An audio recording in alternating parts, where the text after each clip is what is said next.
Hello everyone, good morning, welcome back, happy करवा चौथ।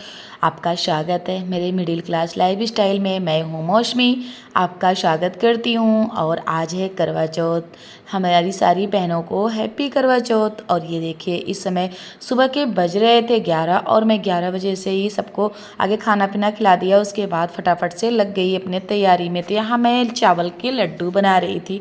तो मैं ये देखिए सीढ़ा बना के उसके मैं इस चावल का वो पीस लिया था चावल, और उसके बाद ये डाल के ये देखिए इतने अच्छे से बन गया लड्डू। पूरा डिटेल से नहीं दिखा रही हूँ क्योंकि बहुत बड़ा ब्लॉग होने वाला है इसलिए। तो यहाँ लड्डू बना लिया, उसके बाद इस तरह से सारे काम अपने जल्दी जल्दी से करते चली जा रही हूँ। और इसमें यहाँ बज रहे थे 1 और मैं यहाँ फटाफट से आई, आगे छत की धुलाई की। और झाड़ू तो मैंने एक दिन पहले ही लगा लिया था, इसीलिए एक दिन पहले और सारी तैयारियाँ करके रख लिया था। अब यहाँ सबसे पहले उसके बाद धुली पूरा छत को अच्छे से धुल के, उसके बाद यहाँ इस तरह से गोबर की गाय के गोबर से लिपाई कर दिया गोल गोल करके, ये देखिए इस तरह से। और उसके बाद बनाऊंगी रंगोली। रंगोली बनाने के बाद तब चलूँगी पूजा के बाद। यहाँ काम है तो फिर सबसे पहले आगे यहाँ की तैयारी मैं कर लेती हूँ। तो इस तरह से रंगोली तो नहीं, अष्टदल बनाऊँगी क्योंकि रंगोली से ज़्यादा अष्टदल तो ज़्यादा शुभ माना जाता है। तो इसलिए मैं अष्टदल और वो भी आटे से बनाती हूँ। तो ये देखिए इस तरह से मैं बनाती हूँ अष्टदल। तो यहाँ बना के और उसके बाद तब नीचे चलूँगी, खाना पीना का तैयारी करूँगी, जो कि मैं आप लोगों से आगे ही शेयर कर चुकी हूँ कि लड्डू तो मैंने बना ही लिया, अब खाना भी बनाना है। तो फिर मैं आलू रख के आ गई थी पकने के लिए, क्योंकि आलू बिना ये लोग सब्जी के नहीं खाते हैं। तो फिर मैं आलू वहाँ पकने के लिए रख के आ गई थी और यहाँ मैं बनाने लगी। देखिए बहुत प्यारा सा अष्टदल बन के तैयार हो जाएगा। तो इस तरह से। और कौन कौन ऐसे करता है मेरे तरह की कोई और सब लोग आप लोग रंगोली बनाते हो वो ज़रूर बताइएगा। तो मैं यहाँ अष्टदल, ये देखिए 8 कली का अष्टदल होता है। अष्टदल बनाने का मतलब 8 कली का होना चाहिए। तो मेरा 8 कली का ये देखिए अष्टदल बहुत ही अच्छे से बन गया। तो यहाँ मैं बना के और यहाँ का ऊपर का काम मेरा हो गया। अब यहाँ गौरी माता को भी बना लेती हूँ क्योंकि गाय का गोबर मैंने एक्स्ट्रा लाया था। तो यहाँ 2 गौरी बनाऊँगी, एक नीचे के लिए और एक यहाँ के लिए। तो मैं गौरी यहाँ बना के रख के फिर उसके बाद जाऊँगी ताकि शाम को आऊँ तो ज़्यादा काम यहाँ ना रहे। तो फिर ये आते ही छत से उसके बाद मैं यहाँ लगाने लगी पोछा। पोछा मैंने एक बार झाड़ू पोछा कर लिया है, पर फिलहाल एक बार हाथ से भी ना लगाए, मेरा मन जो है ना वो नहीं मानता है। तो फिर यहाँ मैं हाथ से भी लगा लिया। तो अब देखिए मेरी पूड़ी बन चुकी है, ये गुलगुले बन चुके हैं, ये खीर बन चुकी है। अब बनाना था मुझे सब्जी। सब्जी भी बना के रख के उसके बाद पूजे में बैठूंगी, क्योंकि होता है ना कि सब बच्चे भी भूख लग जाती है और मैं बिना चाँद देखे फिर कोई काम नहीं करने वाली थी। तो इसलिए मैं सोची जितना काम अभी हो जाए तो हो जाए, नहीं तो उसके बाद फिर ये होता है ना कि पूजा करने के बाद आगे पूरा पूजा ख़त्म कर लो, जैसे चाँद देख के व्रत तोड़ लो उसके बाद ही और काम करने का मन। तो इस बार मैंने ना सारा काम कर लिया था, पूड़ी भी छान ली थी पूरा और सब कुछ कर लिया था। यहाँ सब्जी भी मैंने ये व्रत वाली ही, जैसे मैं व्रत में बनाती थी उस तरह से बनाई। कोई लहसुन ना कोई प्याज, सिर्फ टमाटर और धनिया की पत्ती, अदरक, ये पेस्ट बना लिया था और जीरा डाल के आगे उसको अच्छी तरह से भून लिया था। ये आलू भी छोटे बिल्कुल हाथ से मसल लूँगी, ना बहुत बड़ा पीस हो ना बहुत बिल्कुल वो छोटा रहे, सही रहे। तो यहाँ इस तरह से मैं इसे मिक्स करके अच्छी तरह से भून के डाल दूंगी पानी। तो ये हमारे बच्चों को और सबको ये वाली आलू ज़्यादा अच्छी आती है। तो और ये सबसे सरल भी होता है, बहुत ही आसान होता है बनाने में। तो मैंने यही बना के और उसके बाद इस तरह से इसे रख दूंगी, थोड़ा देर पकेगा, तब तक मैं तैयार होंगी। उसके बाद बंद करके अपना करने लगूंगी पूजा। तो मेरा पूरा खाना मैंने बना लिया है, पूड़ी भी पूरी छान ली है, सब कुछ मैंने कर लिया है। अब मुझे कुछ भी नहीं करना है, बस व्रत तोड़ने के बाद सबको खाना देना है बस। तो फिर वहाँ से मेरा सब कुछ हो गया। मैंने साड़ी पहन के उसके बाद यहाँ फटाफट से रंग लगा लिया। रंग लगा के और उसके बाद अब बैठूंगी, पूजा की बारी आती है पूजा में। तो अगर अकेले रहो ना तो अकेले बहुत ज़्यादा काम होता है भाई। तो अकेले रहना सबसे, अकेले पूरा व्यवस्था भी करना होता है और मेरे पास गाय भैंस है उनका भी देखना होता है। तो इतना सारा काम अकेले करने का तो फिर बहुत ज़्यादा हो जाता है। और मेरा आज मैं क्या ही बताऊँ, पूरा दिन मेरा भागते भागते ही बीता। पूरा दिन मेरा निकल गया, मुझे पता ही नहीं चला। तो यहाँ ये देखिए मैंने रंग लगाया और बिछिया भी नहीं पहनी, तो बिछिया और पायल मैं नया ही पहनती हूँ। तो इस बार मुझे लग रहा था मैं एक एक बिछुआ पहनूँ, तो यहाँ मैं एक बिछुआ एक अंगूठे में इस तरह से पहन रही हूँ। तो फिर और बहुत ज़्यादा ही आज मैं 4 बजे से उठी, उसके बाद तो मैंने 1 मिनट भी बैठने का नाम ही नहीं लिया, सारा दिन काम करते रह गई।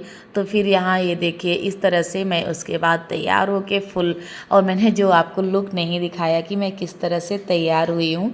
तो यहाँ तैयार होके उसके बाद बैठ गई करवा चौथ माता की पूजा करने। तो इस तरह से मैं कर रही थी पूजा, और पूरा मेरी जितनी तैयारी थी उतनी हो गई। उसके बाद अब मैं कथा सुनने लगी, कथा के बाद आरती करूँगी। और मेरा अगर आप पूजा विधि देखना चाहते हैं तो मेरे इंडियन मॉम ब्लॉग्स पे जाइए, तो वहाँ आपको पूरा पूजा विधि दिखने को मिलेगा। और इसमें मैंने डिटेल नहीं डाला है, डिटेल उस वाले चैनल पे मेरे है, इंडियन मॉम ब्लॉग्स के नाम से मेरा चैनल है, उस चैनल पे मेरे आपको मिल जाएगा डिटेल में पूजा। अगर आप पूजा देखना चाहते हो या तो फिर विधि देखना चाहते हो तो मैंने उस पे डाल रखी है पूजा विधि, और इस पे मैंने ब्लॉग के तरह शूट किया है। तो फिर इसलिए तो इस तरह से मैंने, मेरा कथा हो गया। अब मैं करने लगी आरती। आरती करने के बाद हवन करने के बाद फिर छत पे पूजा करूँगी। इस तरह से मैं करवा चौथ व्रत करती हूँ। तो मेरा व्रत तो संपन्न हुआ। अब पूजा भी हो गया और 4 कथाएं इसमें करनी होती है, तो 4 मैंने कथा कर लिया। फिलहाल मैं कथा नहीं पढ़ती हूँ, मेरे भांजे पढ़ते हैं। तो फिर मैं यहाँ कथा कर लिया मैंने। तो फिर उसके बाद ये कथा सुन लिया, मतलब सुनने के बाद आरती करवा चौथ माता की और गणेश भगवान की और लक्ष्मी मैया की 3 आरती मुझे करनी थी। तो यहाँ मैंने 3 आरती करने के बाद ये देखिए इस तरह से, और पंचबत्ती से मैं आरती करती हूँ और बीच में डाली हूँ कपूर और पंचबत्ती।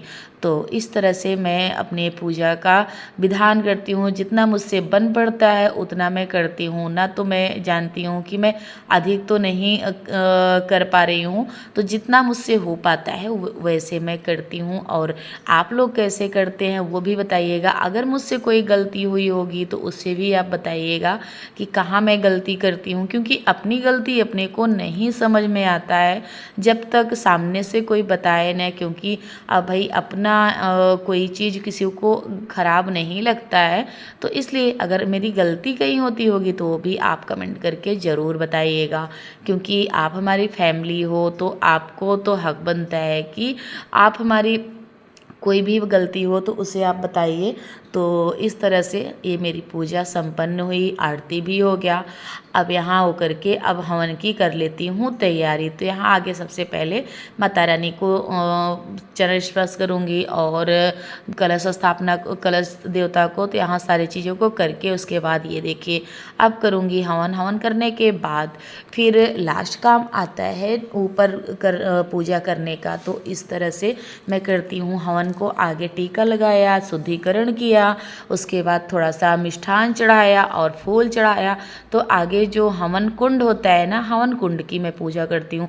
हवन कुंड की पूजा करने के बाद उसके बाद अग्यार करती हूँ या तो हवन करती हूँ।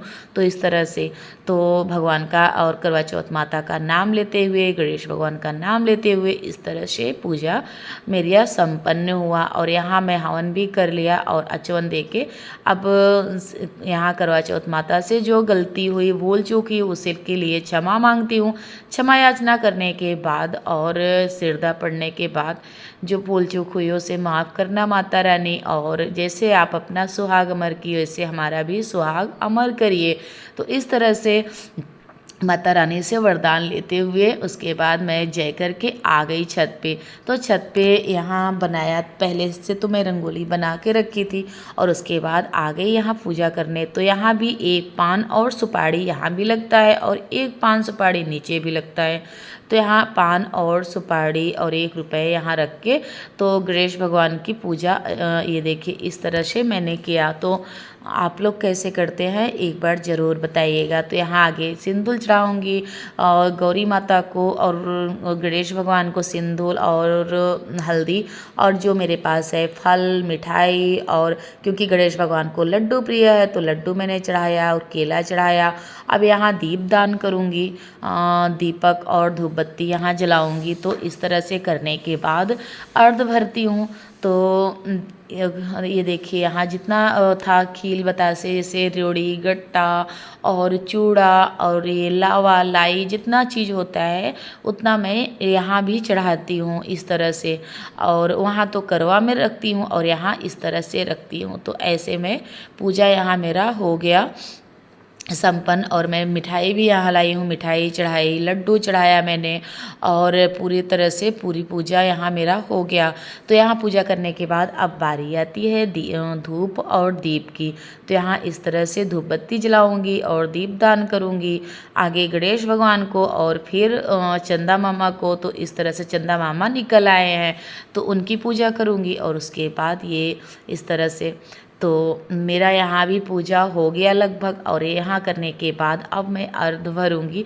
तो जो 1 लोटा यहाँ भी ले आते हैं जल भर के तो वो मैंने ये ला के रख दिया है। अब इस तरह से पूजा मेरा हो गया। अब यहाँ से सारी चीज़ों को हटा के अब अर्घ दूँगी चंदा मामा को। तो अभी दिखाती हूँ आप लोगों को। आप लोग कैसे देते हैं ज़रूर एक बार कमेंट करके बताइएगा। तो यहाँ मैंने तैयारी कर ली, थाली रख लिया चंदा मामा को आरती करने के लिए और मिठाई रख लिया और जितना चलनी रख लिया और जितना सामान था चंदा मामा के लिए वो सारे चीज़ों को मैंने रख लिया। और उसके बाद यहाँ सब कुछ हो गया। अब यहाँ मैंने पैर वो करके और उसके बाद अब यहाँ दूँगी अर्घ। तो ये देखिए इस तरह से यहाँ 4 बार अर्घ देना होता है। तो इस तरह से मैं 4 बार दूंगी। तो ये सारी चीज़ों को ऐसे ही करना होता है 4 बार अर्घ देते हुए। जो 4 मैंने सीके रखी है वो एक एक करके चंदा मामा की तरफ फेंकना है और 4 बार अर्घ देना है। तो इस तरह से मैं करती हूँ। तो यहाँ ये देखिए ये 4 बार अर्घ घूम घूम के देना होता है और उसके बाद और एक एक सीके फेंकने ते जाना है। तो इस तरह से और होता है ना कि चुंदरी लो तो चुंदरी गिरी पड़ती है, कितना भी अगर कोशिश कर लो गिरी जाती है।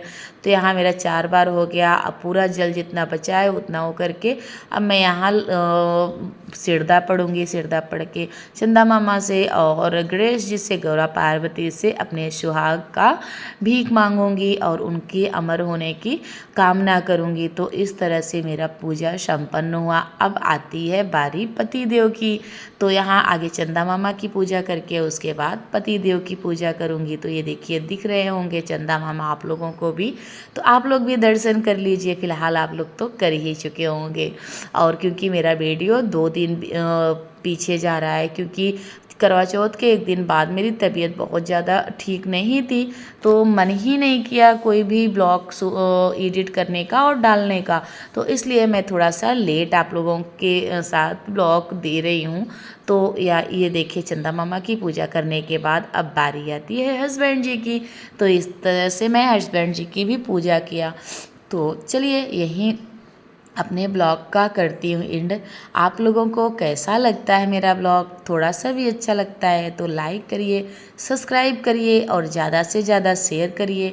नए हैं तो सब्सक्राइब कर लीजिए, पुराने हैं तो प्यारे प्यारे से कमेंट करिए और लाइक करिए क्योंकि आपके कमेंट से जो है ना वो हमें मोटिवेट करता है और हमें अच्छी अच्छी वीडियो बनाने का वो करता है। और एक भाई मेरे बोले थे कि आप मिल्किंग दिखाओ। तो भैया मैं बहुत जल्द मिल्किंग आपको दिखाने वाली हूँ। फिलहाल थोड़ा सा वेट करिए क्योंकि अभी मेरी गौ माता बच्चा नहीं दी हैं। जब देंगी तो आपको मिल्किंग ज़रूर दिखाऊंगी। तो फिर ये देखिए इस तरह से यहाँ मेरी पूजा हो गई संपन्न और पति देव मुझे पिलाने लगे पानी। यही अपने ब्लॉग का करती हूँ। अगर पसंद आया हो तो लाइक करिए, सब्सक्राइब करिए, ज़्यादा से ज़्यादा शेयर करिए। मिलती हूँ नेक्स्ट वीडियो में। Bye bye friends.